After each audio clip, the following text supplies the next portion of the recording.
This is Horror Sucks, the podcast where we watch horror movies and tell you why they suck. This week, we're watching The Forrest. Made in 2014, starring Natalie Dormer. Okay, hold up. We gotta go back.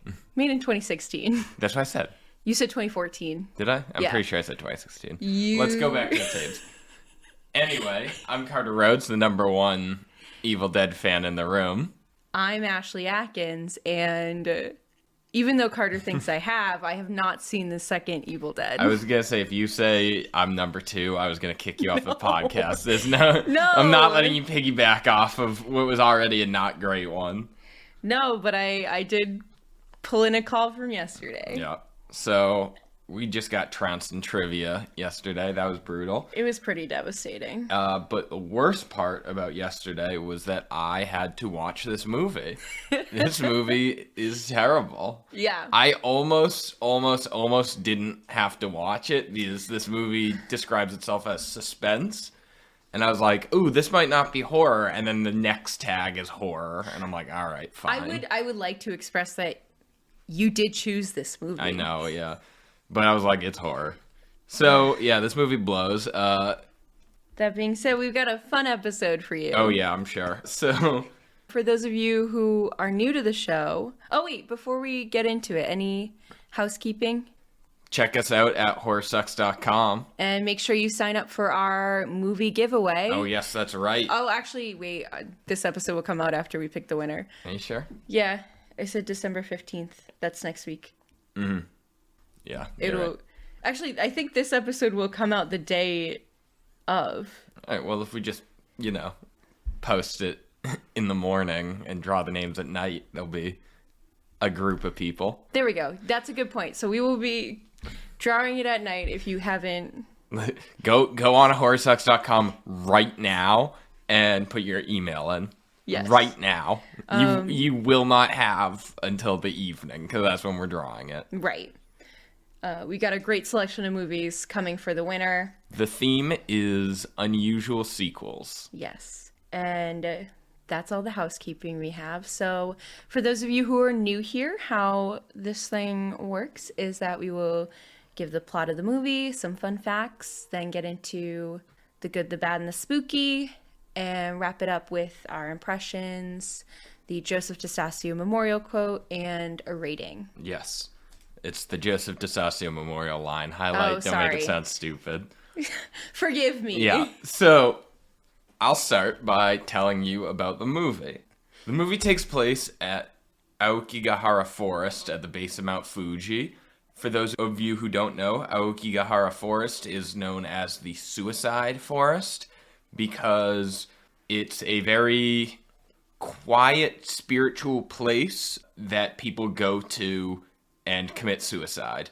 And, the fact that people do that means that more people will go there. And eventually it turns into what's called like a suicide location, which is just areas that are weirdly popular. This place is also linked with a lot of legend and spirits, which this movie definitely laid into. Yeah.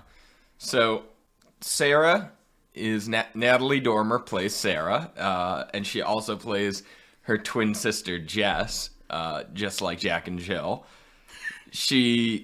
Her sister Jess is teaching in Japan, and Sarah receives a call that Jess has disappeared, and she was last seen going into Aokigahara Forest. And so everyone thinks, like, oh, she was just going to kill herself. Like, she disappeared going into the suicide forest. What else could it be? But Sarah has a twin connection. So she's like, nope, Jess can't be dead. So she goes to Japan to look for her and retraces her steps, eventually ending up at Aokigahara Forest. She meets a reporter named Aiden, who offers to take her with him as he explores the forest with a guide. He records the two of them talking in order to potentially write a story about Sarah finding her sister. So they spend the whole day searching, and eventually they find Jess's tent. They say that you shouldn't step off, even a foot off the path, because then the spirits can draw you in. They can, show you things that aren't there. So you have to stay on the path, but they immediately go off the path. They're called Yuri, I believe. The spirits, yeah. And the Japanese have a very fascinating number of spirits. Like there's revenge spirits, sad spirits. It's very interesting, and they have different words for all of them. So anyway, they eventually find Jess's tent, but it's getting late and they can't stay at night. The guide wants to leave, but Sarah's like, I'm not leaving. I found her tent. I'm going to sit here until she gets back. And Aiden decides to wait with her.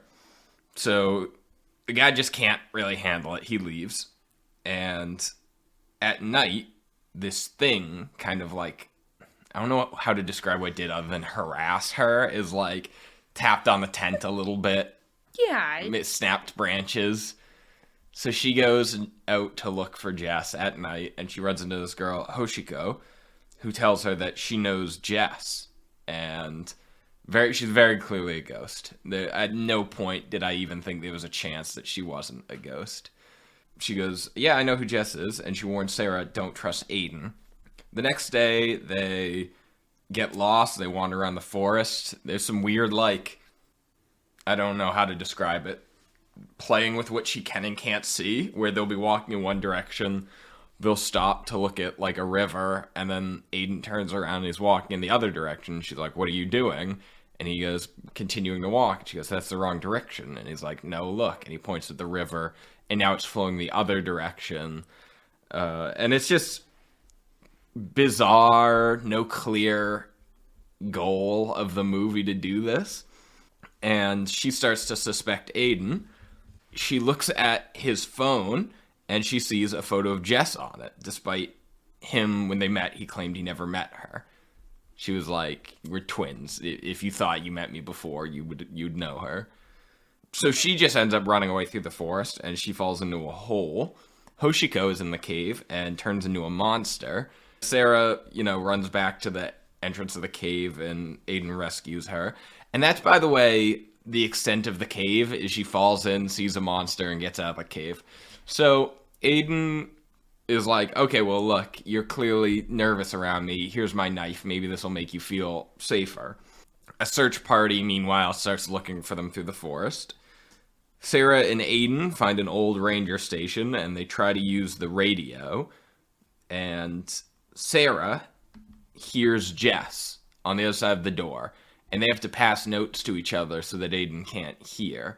But Jess tells her, Aiden...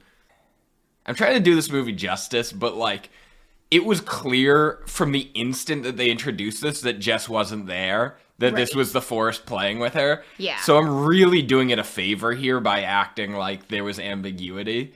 It was just not even a consideration that Jess was behind that door. No. So Jess is like, look out, Aiden's a killer. And she goes up and she puts her knife against Aiden's neck, and she's like, let her out. And for some reason, she looks away, and then he grabs her, because of course he does. Like, she has a knife against his neck, and then is like, hope no one grabs me. So they wrestle a bit, and she ends up accidentally killing him. She goes to open the door to let Jess out, but it's not Jess, it's their childhood home, the basement of their childhood home, and she sees the corpses of her parents. They died. It's not really important, that's why I didn't mention it. But her dad kind of crab walks over to her and grabs her. So she uses the knife Aiden gave her to try to pry his fingers out from her hand. And the end of the movie follows Natalie Dormer kind of stumbling after the rescue party. And they stop and they're like, oh my God. And it's Jess. Jess is alive and not very far from the trailhead, actually. No. And meanwhile, Sarah is still in the middle of the woods, and she meets Hoshiko again, and Hoshiko reveals that Sarah, they made her hallucinate the arm that grabbed her, so that her trying to pry the hand off with her knife slit her wrists. And then she dies and becomes a Yuri. And that's the movie. I really do believe I did it, like, way better than it deserved, because the, like, Aiden being a killer was so, like, oh, who knows? Is it the forest? Is it the forest? And I'm like, yeah, it's the forest. She's like, help, it's Tara, I'm Jess, I'm trapped in this basement. I'm like, yep, okay. Okay, so let me give you some fun facts. So, With this movie, we're just going to call it facts. yeah, they're not really fun.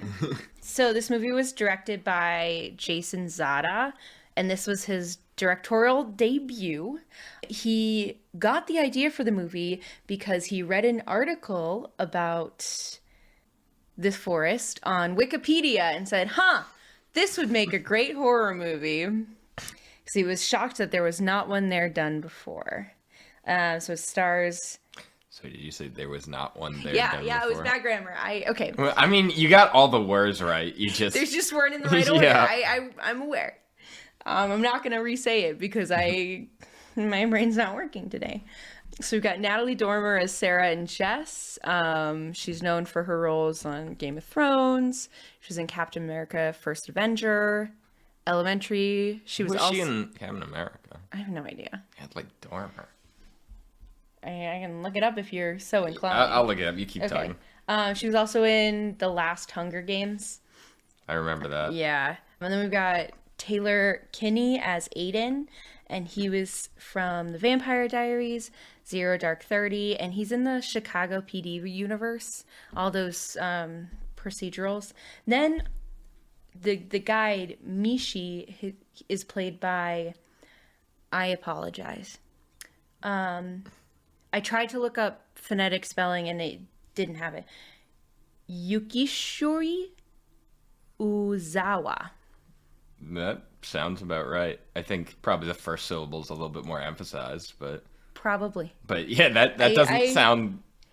I took my time there. Yeah. And he is a very well-known Japanese actor. And this was his first American movie. But he's in a ton of things that I didn't know because I'm not Japanese. Or I don't watch a lot of Japanese movies. But I would say out of the three of them, he's working the most. Yeah, what the hell? Lorraine was the, if I remember correctly, she was the, Natalie Dormer played Lorraine in Captain America, and Lorraine was the woman who, like, wow, Captain America, you're so handsome, and she, like, kisses him and makes Peggy jealous. So it was a small part. Yeah, and I'm pretty sure she was way too famous for that at this point. That's wild, actually. I don't know. Yeah, like at Wikipedia, that point, she'd cited it. already been in the Tudors for 3 seasons. Yeah. I guess it was just before she was famous enough to not have to do that, but When I was browsing her Wikipedia, that's what popped out at me, and it said, I'm going to write that down. And I should have written, and in my mind, I was like, I should probably write down who she plays so I can explain it when Carter asks. yeah. But I did it. So, all right, now to the facts. There is some controversy related to this movie, but I'm going to save that for last because it's heavy. So Natalie Dormer actually went to the forest with a Japanese driver for research, and she ventured in about 5 meters. Oh, she ventured 5 meters off the path to take photos, and her driver would not step half an inch off the path. He was very adamant about staying there. So Aokigahara Forest is also known as the Sea of Trees and is 35 square kilometers of forest lying on the northwest base of Mount Fuji in Japan. Maybe I just don't understand numbers, but that doesn't seem like a very large forest. It doesn't seem like... Yeah, no, it doesn't... I felt the same, but I don't know. We don't use kilometers. Right, but kilometers are smaller than miles. Kilometers? Yeah. Oh. Huh. Yeah, 5K is less than That's 5 right. miles. That's right. So it's less than 35 square miles. Not 35 miles across. Yeah, 35 no, square miles. No, I can visualize things. So They made it seem like you'd get lost. Maybe it's just me think not it's being just- an outdoorsman, but I feel like I could walk out. I think it's just because it's so dense. Yeah, because that it must be. is densely treed. It has a lot of trees. I don't know. I'm dense. Yeah. I had no issue with densely treed. Okay. So kind of you already explained that the association with, this, that it's a common suicide site, but they have posted signs at the start of the trail that urges visitors to contact Suicide Prevention Association. And they've also stopped publicizing how many bodies they've pulled out of the forest. And they stopped that around 2003 because they realized that that was probably encouraging people to go there. So they wanted to prevent that. When Natalie Dormer's character is first browsing information about the forest, the photos on her screen are real, taken from actual recovery parties.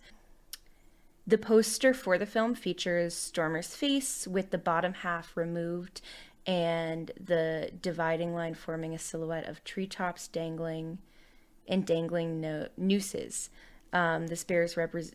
This bears a clear resemblance to an infamous image of a body from an actual suicide victim of the forest, a man who was so decomposed that his skin was falling off in strips, and so they used that as inspiration. Mm-hmm. So this film attracted a lot of controversy because of some believed that it was trivializing the issue. Trivializing. Yeah, thank you. Trivializing. I did my best. The issue of suicide in Japan, as well as disrespecting the people who have died in the forest. I have a quote from Kevin Maher, who wrote a review and said, "The Forest is a dumb and dreary horror movie that's notable only for its racial insensitivities, lack of horror, and making Natalie Dormer from Game of Thrones play identical twins distinguished only by hair color." Yeah, that part was great. I will say that.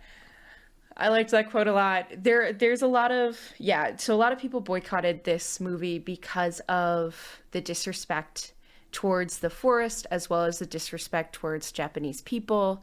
And a lot of my research pointed out how racist this movie is, because it is extremely, I think it confirmed it too. It was pretty disrespectful. I have some notes on it being disrespectful. Yeah. And then Go ahead. I have another controversy. Oh boy. In 2018, Yes. YouTuber Logan Paul took a video crew into the forest and filmed himself finding a victim. And Yeah, he just straight up had a dead body on his channel. And was making fun of it and was, I mean, he posted the video of it. Yeah. And so he lost any sponsorship or association with YouTube. The video was taken down. It was a huge controversy. I completely forgot about it. And then he boxed Floyd Mayweather. Or maybe that was his brother. I can't tell the difference. I think they between those both did. All I remember is whichever one has like the better record fought some MMA dude 6 months after the guy got his hip replaced. They showed shirtless photos and he looked like he was built like a bag of milk. and it was just so surreal because at one point Pete Davidson, who was hosting, asked either Logan Paul or Jake Paul, I can't remember which, about his like sexual assault allegations. Oh, I think that is... Which is absolutely incredible to do. Yeah. Like, the dude's like, you can't joke about it. He's like, I'm not joking about it.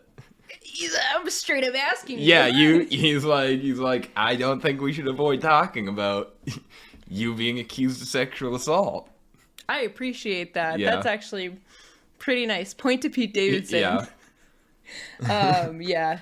Wild pair. One of them started as a Disney star too. Yeah, that sounds Insanity. Right. Yeah. Anyways, though. So I have one last fact. Ooh, okay, what's your last fact? So the word I was looking for is suicide site.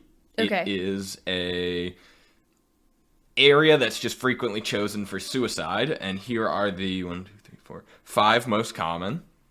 Okay. There's the and keep in mind, most of these are historical, so quite a few of these have already set up anti-suicide measures. Good. But there's the Nanjing Yangtze River Bridge in Nanjing, China, the Golden Gate Bridge in San Francisco, the Prince Edward Viaduct in Toronto, the Aokigahara Forest in Japan, and the Gap, which is a cliff outside of Sydney, Australia. Do you notice a pattern in those? A lot of water. A lot of falling. Yeah. The only place that isn't inherently a hazard is Aokigahara Forest. Pretty interesting. Yeah. I think before we get into the good and the bad, I think it's safe to say, we are not I don't know how to say this, but I just want to say we want to be respectful to any victims of suicide, and if it's something you're thinking about, please reach out to a hotline. Reach out to me. I will talk to you.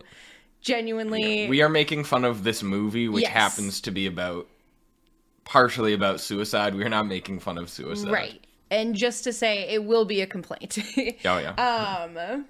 Okay, with that, I think we're ready for the good, the bad, and the spooky. Yep. Oh, one more thing. Oh, yes. I was looking up pictures of Aokigahara Forest to see if they, correctly captured it, or what it looked like. Yeah. And one of the photos was on, a 1-star Yelp review of, someone posted a picture of finding a water bottle there, and I'm like, look, you're gonna find a lot worse things in this forest than a water bottle that someone left around.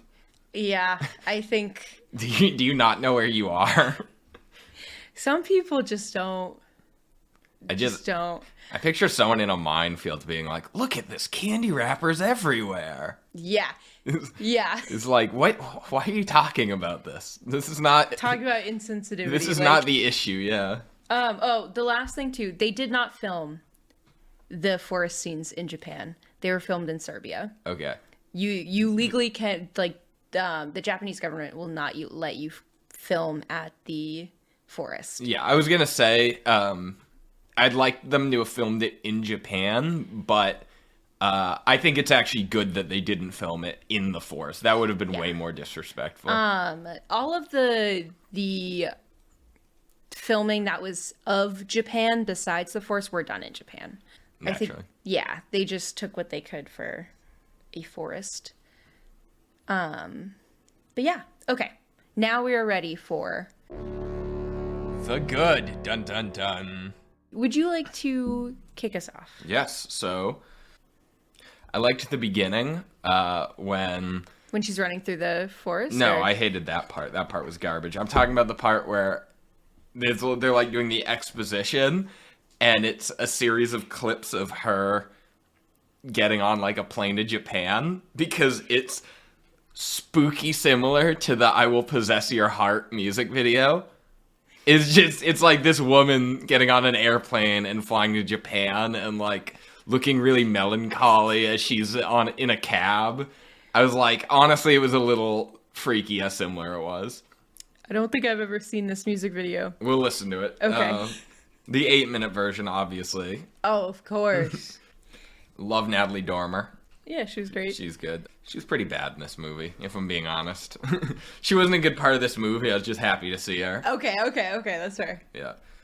Not that's really her fault. I'm going to talk about it a little bit more later, but, her American accent is terrible.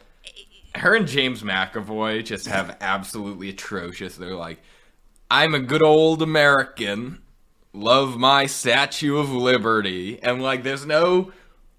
one issue I have with how they're saying it. It's just they're clearly saying and you can just tell it's not their natural accent. And I would rather them have just written the story around a British couple. I don't understand. She still could have been in the US. It made no sense. It's always hilarious to me because we know people who have lived in the US who have British accents. We're not it. I mean, I guess maybe we'd nitpick it if they didn't explain it, but it's not a crazy thing to be like, yeah, this is a British person living in America. It's but fine. Also, her living in America was not a crucial plot point. So she immediately left America. Right. She could have been living in London or wherever. She could have been living in Japan. Also true. I also like when they when she was like going through her sister's stuff, she found one of her boxes of pills and it says in big highlighted letters on it, "for stress."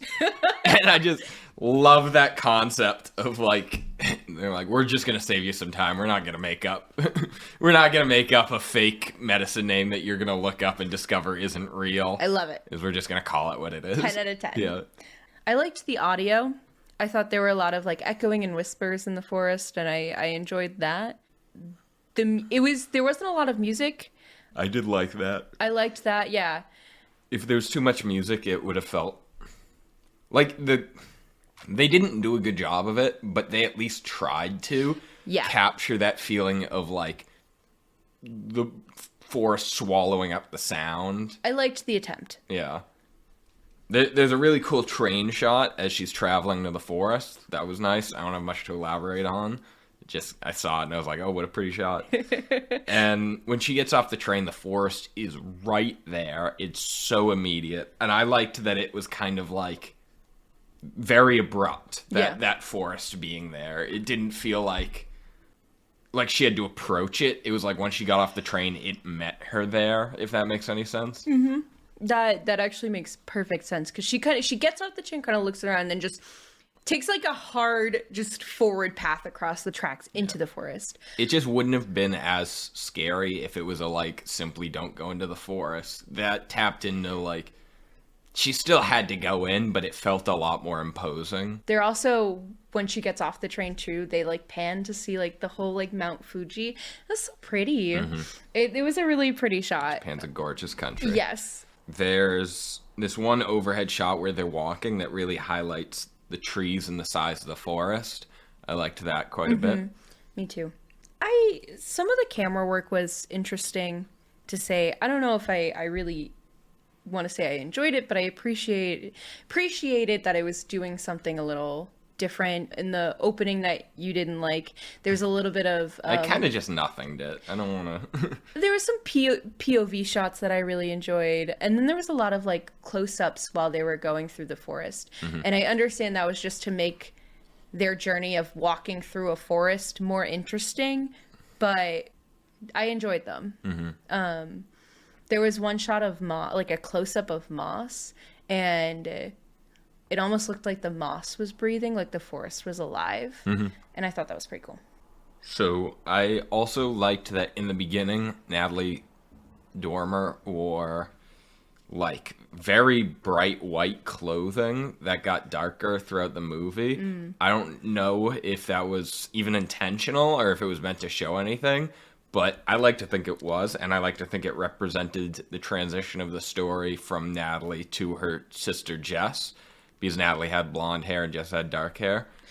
If they were trying to do that, I like it when they play with clothes like that. Sixth Sense does that. Sixth Sense also plays with the color a lot. Yeah, so a little more into that too, because when you look at some of the flashback scenes of her and Jess is like kind of in these like darker, more, I wouldn't say raggedy, but like kind of grungy looking clothes, while Sarah is in a much cleaner and like clean cut look.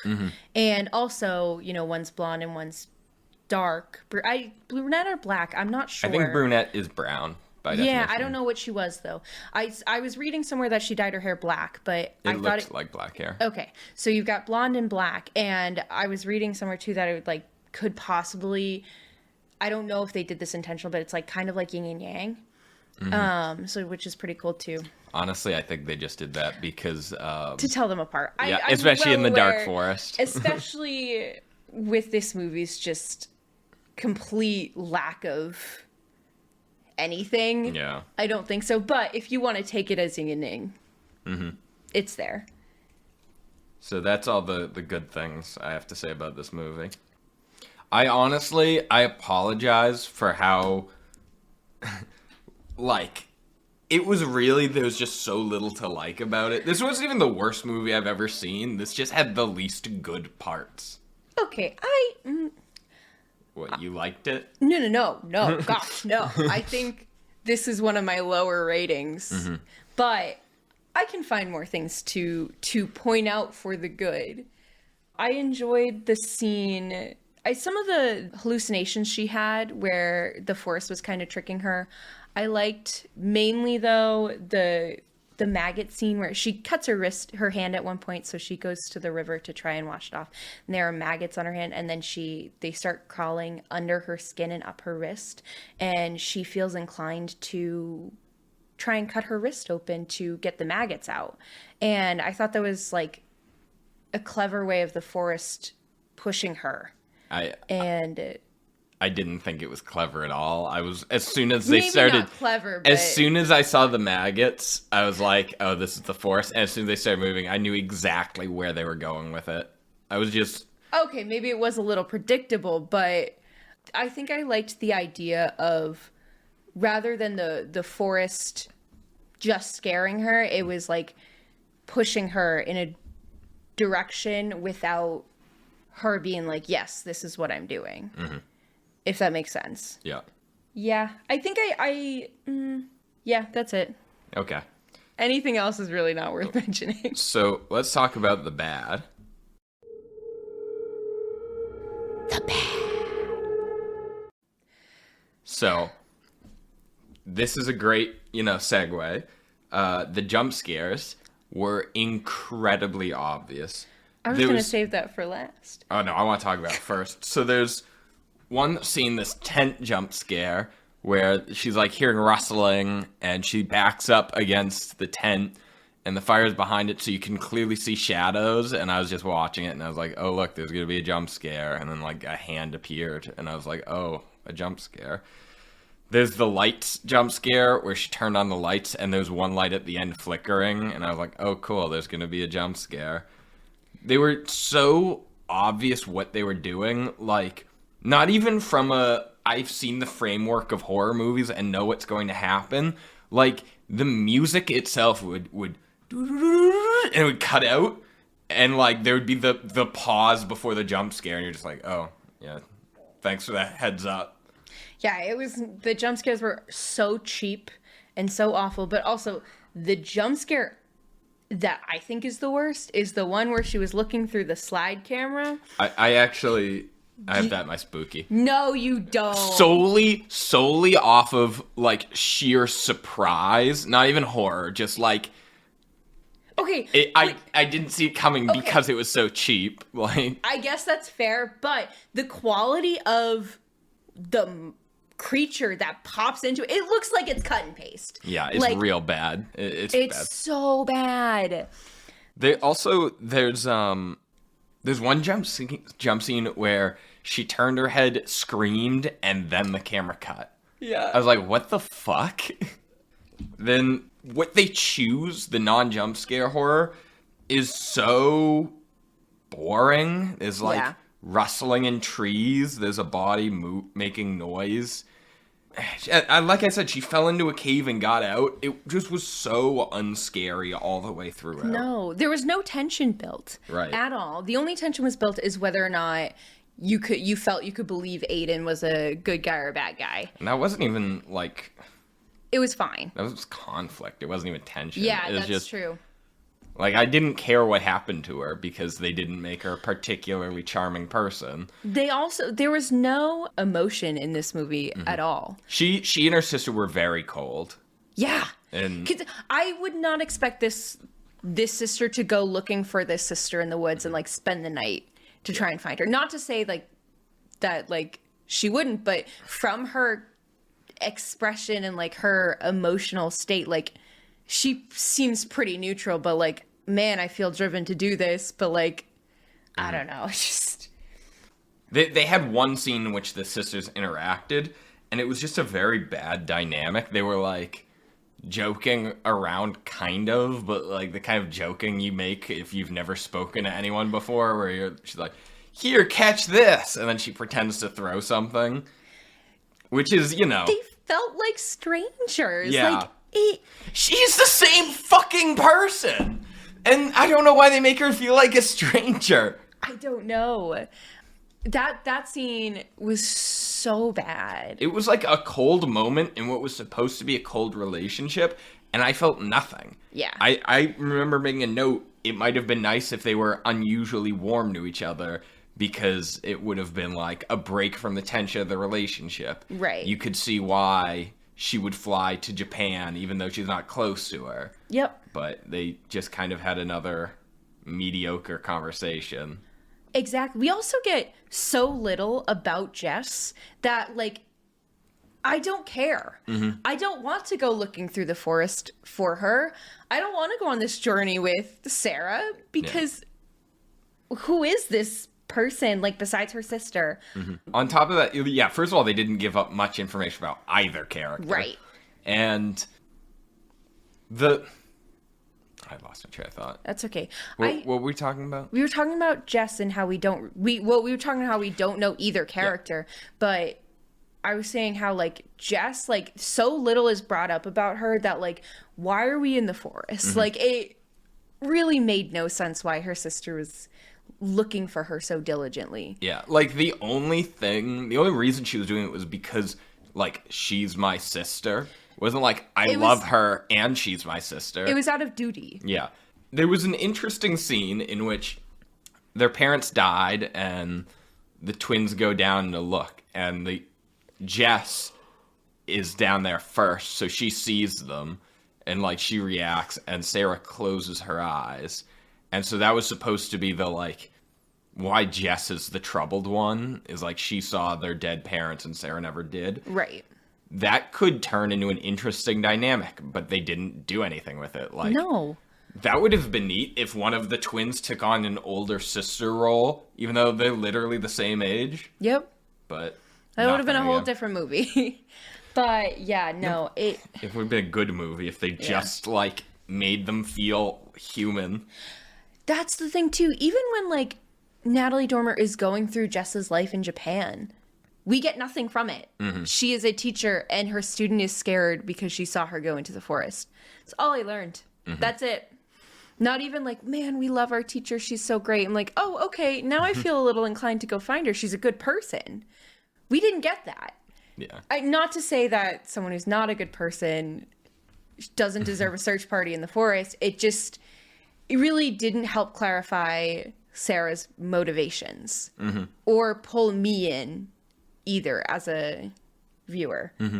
Also, while we're on Sarah and Jess's relationship, Sarah at one point brings up Jess's previous suicide attempts, and so much is wrong with that because she starts talking about it and, like, starts romanticizing it, and it was like, hold up, wait a minute, why are we almost more than halfway done with this movie and just finding out about this?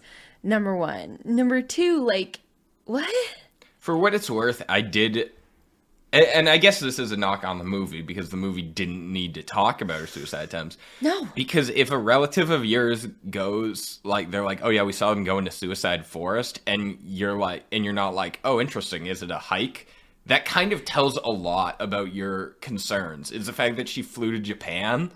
They didn't need to tell me her sister attempted suicide. Right. There's no way she would have been that worried unless she had.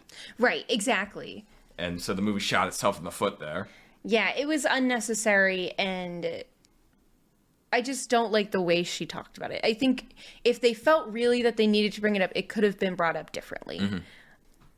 But also she kept saying she wouldn't do this, she wouldn't do this, and I was like, you just...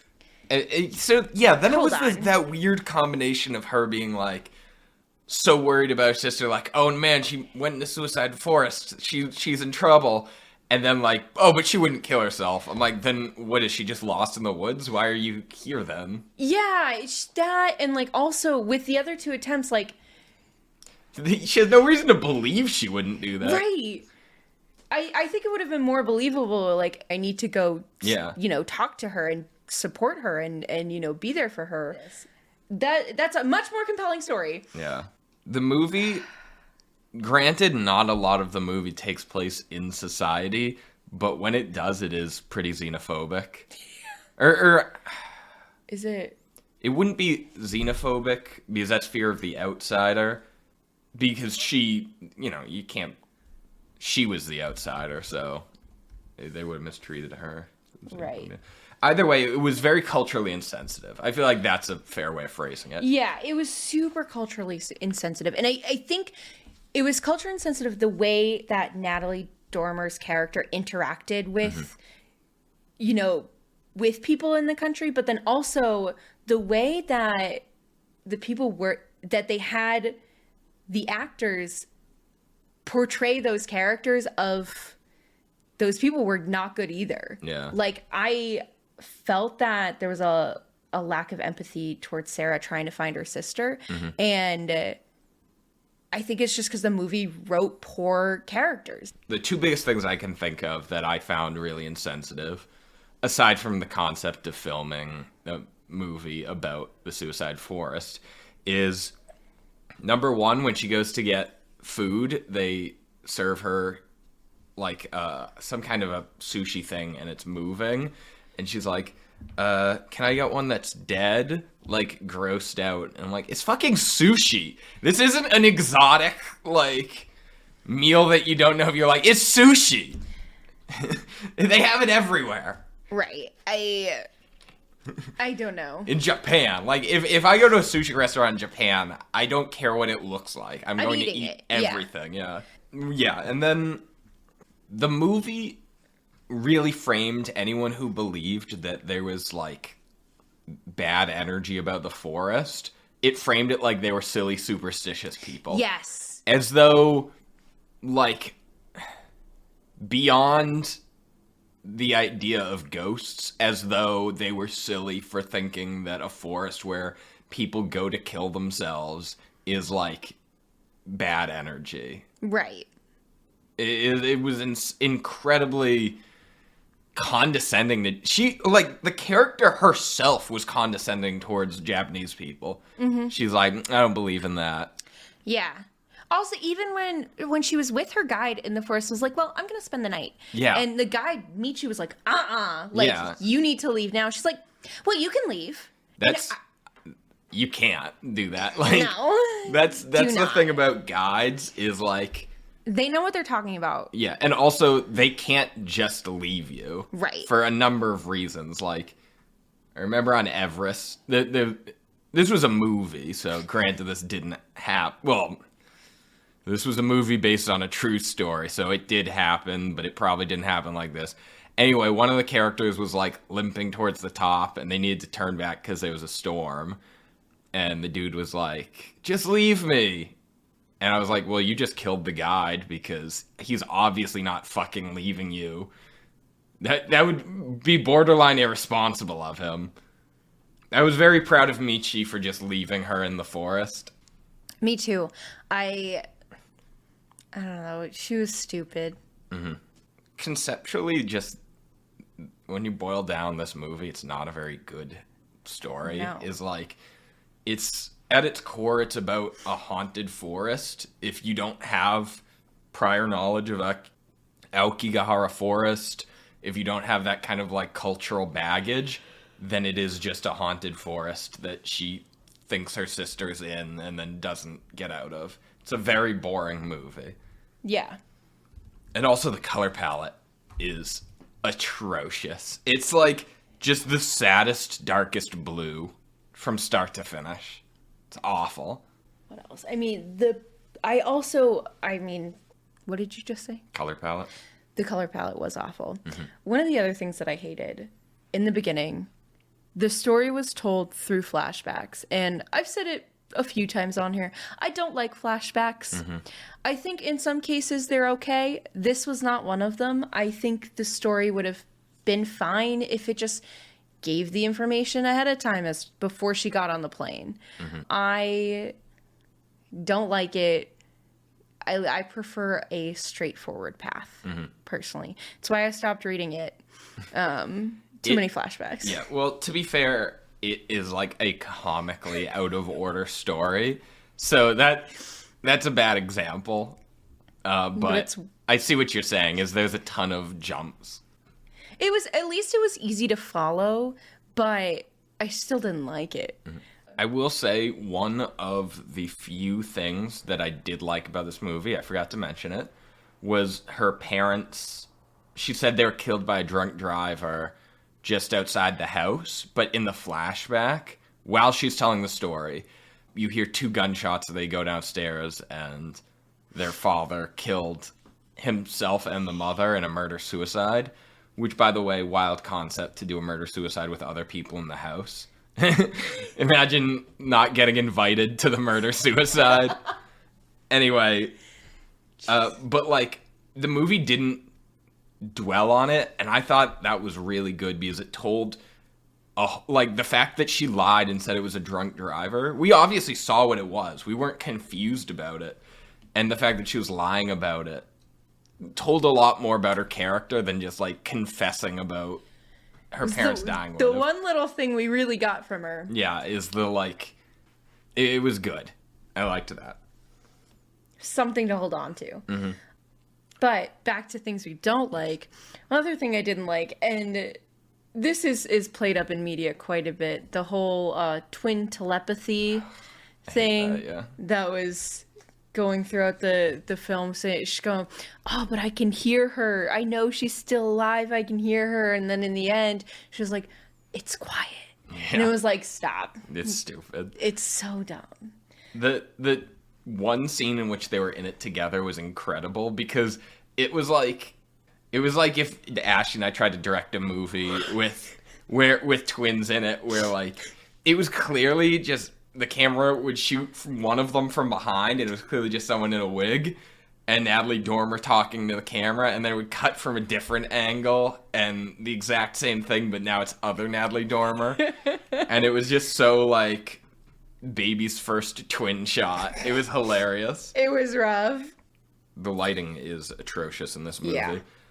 Like Bigfoot Hunters quality, you can't make out anything in the forest at night. No. She's in a cave, you couldn't see anything. The cave was ridiculous. Yeah. Listen, it was accurate that it would be dark, sure, but it's a movie. Yeah. Let me see. Right. And it's not like they were playing with the light to be interesting. Mm-hmm. It was just bad. Yeah. One thing I didn't like is right before we find out, right before like the very end, we see Sarah sitting around, not Sarah, Jess sitting at a campfire. She's alive. And it's just like, just wait. Chilling. Yeah. She's just kind of like, she's there and it's like, wait a minute. Nothing led me to believe that A, she would still be alive. Mm-hmm. B, this is how I would find out. Yeah. Why didn't she go back to her campsite? I don't know. Unless she probably got lost. Well, that's a stupid plot explanation, is it can't just be, well, she got lost. Also, why did she leave her campsite? Yeah. She hung up clothes. It just made no sense whatsoever. I just was like, where the frick did you come from? Oh boy. Don't get me wrong, I enjoyed that I enjoyed it as a stretch. I liked that she lived over Sarah living, but it just was like, where did you come from? I felt like they laid on the can't trust her senses thing just terribly. Yeah. Like you can't trust Aiden thing was so obvious what they were doing. Yeah. And a lot of the noise, she just reacts way too mildly for it to like be something that I believe her character sees. She's like, oh my god, like the body just moved. I'm like, come on. I don't know. Oh, they come across a body on their walk to find the campsite, and I understand it's an upsetting thing to see, but I feel like she reacts very like she knew that was going to happen. Yeah, you don't go into suicide forest without, expecting it. Not even expecting, but knowing it's a possibility. Yeah. She also falls down a lot. I don't care for movies where characters are lying on the ground for most of it, and when she falls through the hole. So much of her just like scrambling on the ground. Also, when she falls through the hole and just starts screaming, I get it, she hurt herself, but I don't even understand why she fell through a hole. Yeah. That it added 0 to the plot. Beyond, she has to trust Aiden again to get her out. Mm-hmm. Speaking of Aiden, Sarah just does not get journalism. Like, they're walking around and they hear a noise, and it's Aiden's phone playing a conversation they had the night before.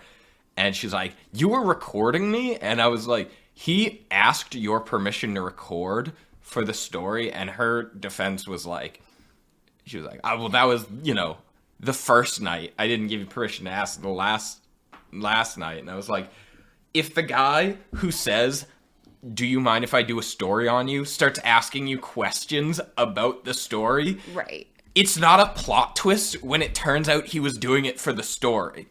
Sure enough. Lo and behold. And then lastly, I thought the Forrest noises were lame. Like, I thought they could have done a lot more silence. Instead, it's just a lot of, like, just generic Forrest noises. Yeah. My last thing, the movie wasn't interesting. Yeah, it was I a was very so boring bored. story. And it was super slow. Mm-hmm. Spooky? Yes! The spooky! So, there's a scene in which she opens a tent to see a little girl in it, in like a dream sequence, and then the girl's face changes to a monster face. I guess that was kind of scary. That was mine. There wasn't much to be afraid of in this movie. No. At first, with the not knowing what was real was kind of spooky, and then it immediately revealed itself and was like, oh, never mind. Mm-hmm. All right. So, what's our some thoughts first. Okay, thoughts. I think this movie would have been a lot better if it, instead of ghosts or spirits, it was like a creature. Wouldn't that be interesting? Yeah. They're building up this Yuri. They're like, don't step off the path. And then it just kind of becomes your average thing hunting you movie.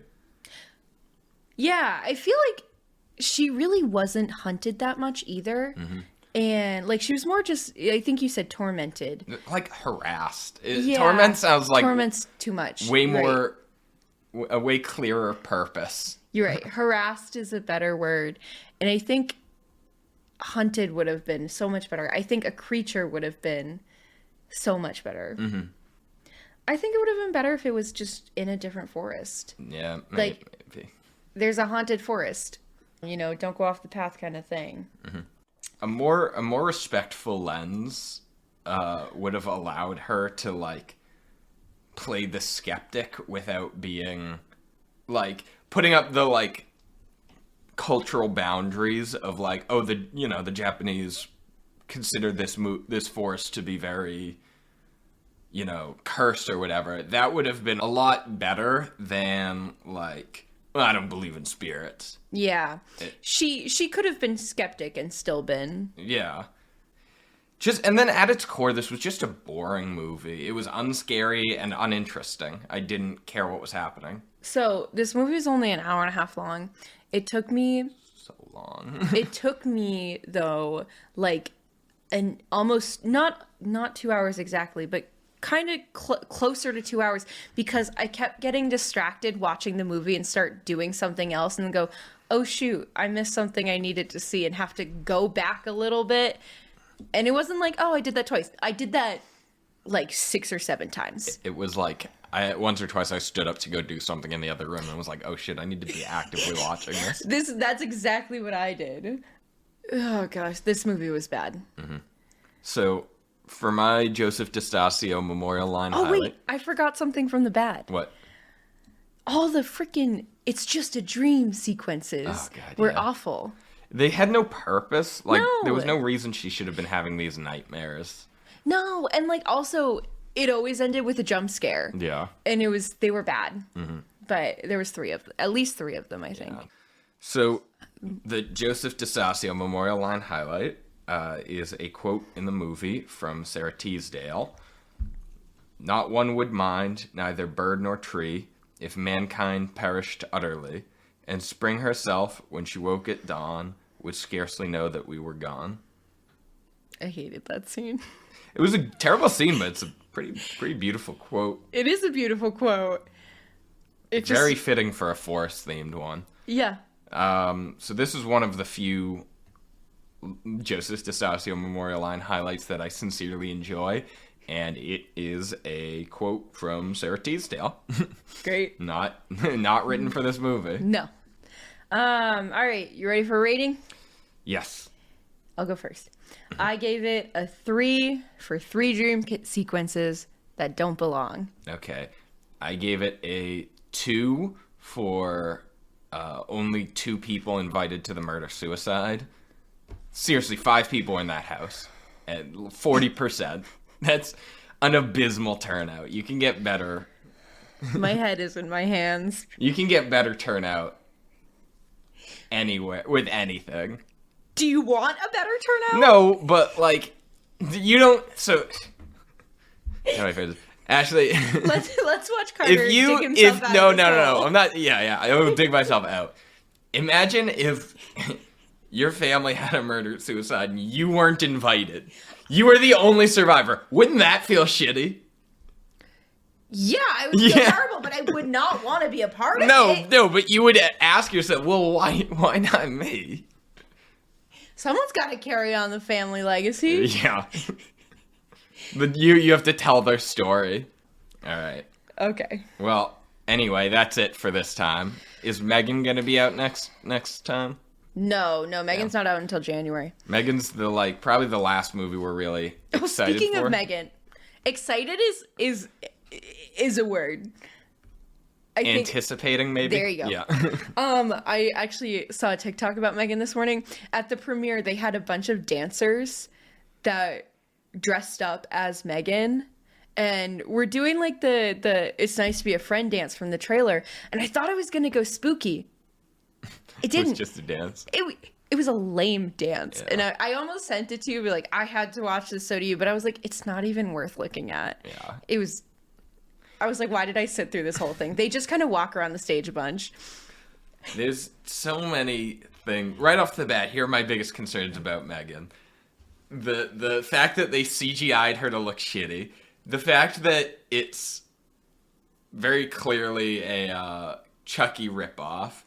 The fact that they tried to make her dance and look spooky when it looked like an exaggerated Fortnite dance.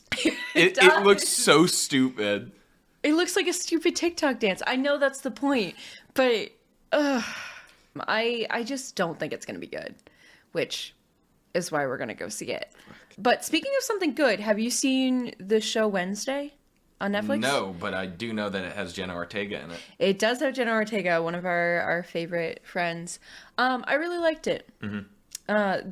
I don't like Luis Guzman and Catherine Zeta-Jones as the parents, but I liked Jenna. I grew to like Jenna Ortega towards the end. Hot take. I think, first of all, just to be clear, I've never seen this. My hot take is instead of Catherine Zeta-Jones, they should have had Drew Barrymore. Okay, that is definitely a hot take.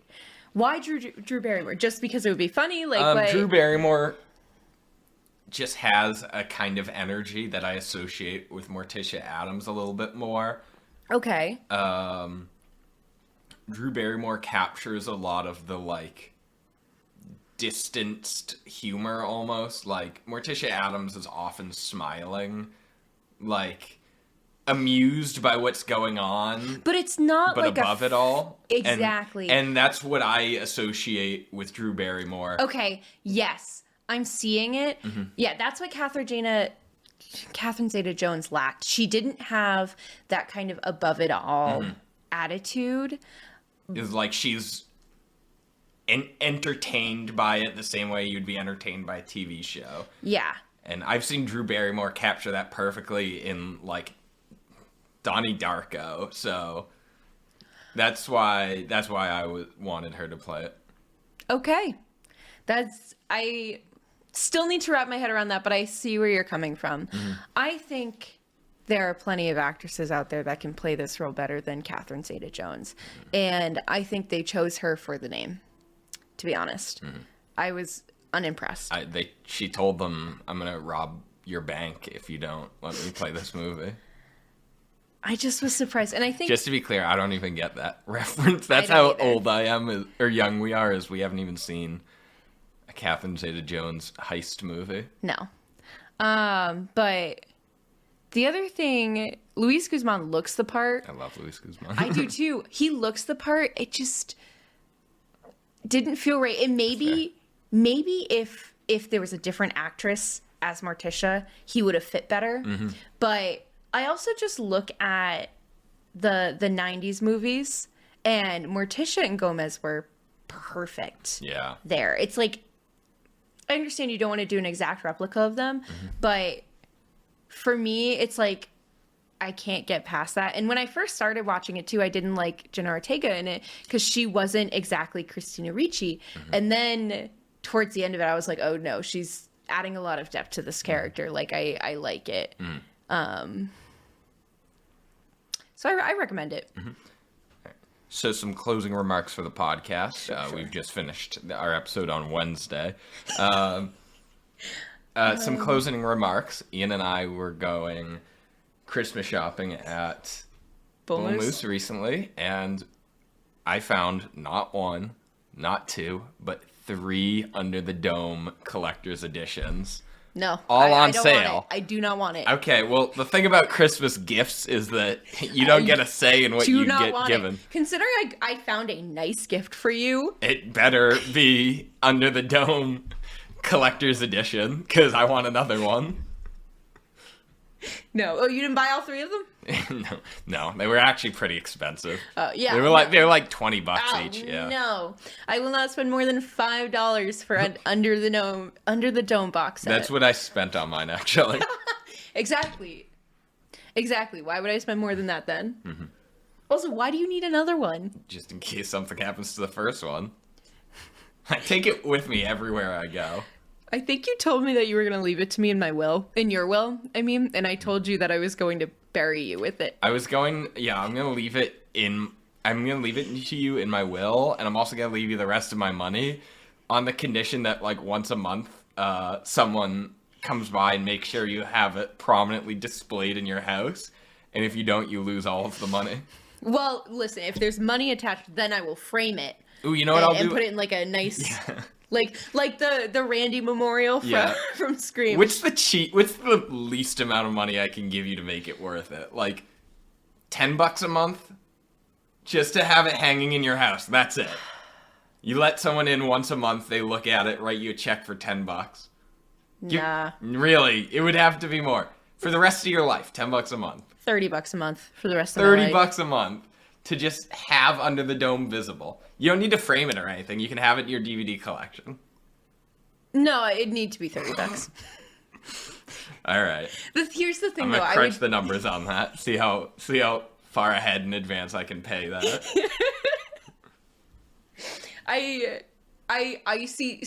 See, if I'm going to have it, I need to give it proper visibility. That's a good answer, yeah. But I also do request, though, if you're gonna give me the box set, you need to give me the fake dome. Okay. Well, that I'll be buried with, I think.